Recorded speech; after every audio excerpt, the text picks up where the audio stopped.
Almost everyone I know has a phone. And with that phone, we have access to pretty much anything we want on the internet. We can access Google, we can access social media, we can access YouTube, you name it. Now, this is a great thing. We have everything right here at our fingertips. Now, everyone probably has seen something disturbing on the internet. Whether you'd like to admit it or not, whether you tried to find it or not, we've seen something we didn't want to see. Now, imagine a child that's 5 years old sees the same exact thing. Does that seem right to you? Children should have limited access to the internet because they want to avoid this exact situation from happening.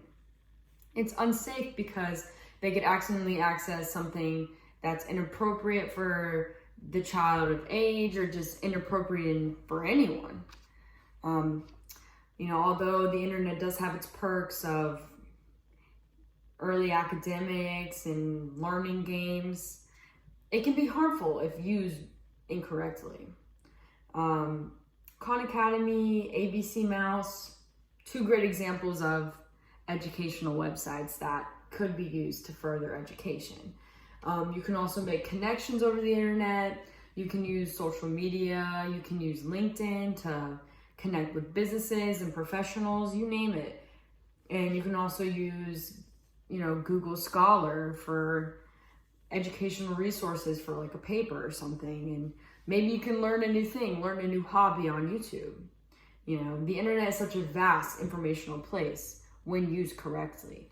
And when I mean used correctly, I mean not allowing a child to access the internet without supervision, because they can unknowingly find inappropriate material or inappropriate websites, that being like pornographic websites or violent videos or violent video games.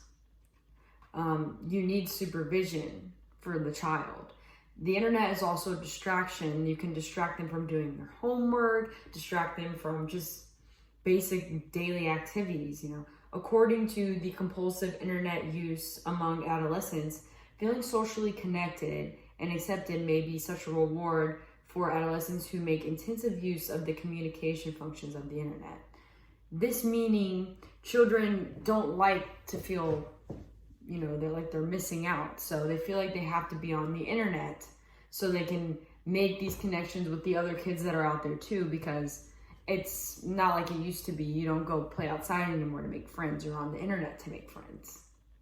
In a study of the internet use patterns and internet addiction in children and adolescents with obesity, obese children and adolescents were found to have higher rates of internet addiction than their healthy peers. This meaning that more children that are obese have internet addiction. According to News Press Now, increased time on the internet has its consequences. Studies showing that we're not developing empathy because everything's electronic. We have that disconnect. The way we process emotions is different now. Children are turning out differently. They're not, connecting with their friends in person. It's all electronically, which, it doesn't allow for them to develop empathy like a normal human would. It causes a delay in education. They have the websites, but I don't think that children are going on the internet just to, play an educational game or learn something new. I think they're playing games or talking to each other, which is fine. According to Do Children Benefit from Internet Access? Children who live in areas that receive additional internet providers experience a modest but significant decline in mathematics test scores and reading scores. If the internet is common in a household, the child is more likely to do bad in school. So looking at the positive and negatives, there's more cons. It's more harmful than helpful. It harms your academics, it harms social development, and just regular brain development. I was a counselor at a summer camp a few years ago, and we had an incident where 2 boys were found watching, for lack of better words, porn on their phone during camp.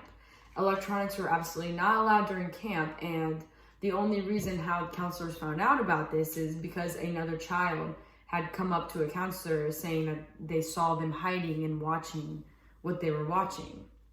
I found this very concerning because the child knew exactly where to go, which website to go. I don't know if it depended on if he had older siblings or if he was just interested in that kind of thing, but there were 2 7-year-olds. 7-year-olds should not be able to access that kind of material. Also, another incident we had, it was last year, one of our counselors had a social media account that she would, show the children, and she had videos about alcohol, videos about her body. She had videos about, just her dancing in a bikini. And I didn't really see it as, mature or to be a role model to, give your kids your social media account, because it was inappropriate. Children should not be looking at that. It should be something for your friends, not children. In conclusion, children's access to the internet should be limited because they could accidentally or intentionally access inappropriate material. It leads to more isolation and less social development and distraction from school. The time should also be limited that they spend on the internet, and as well as supervised to avoid any of the cons that I listed.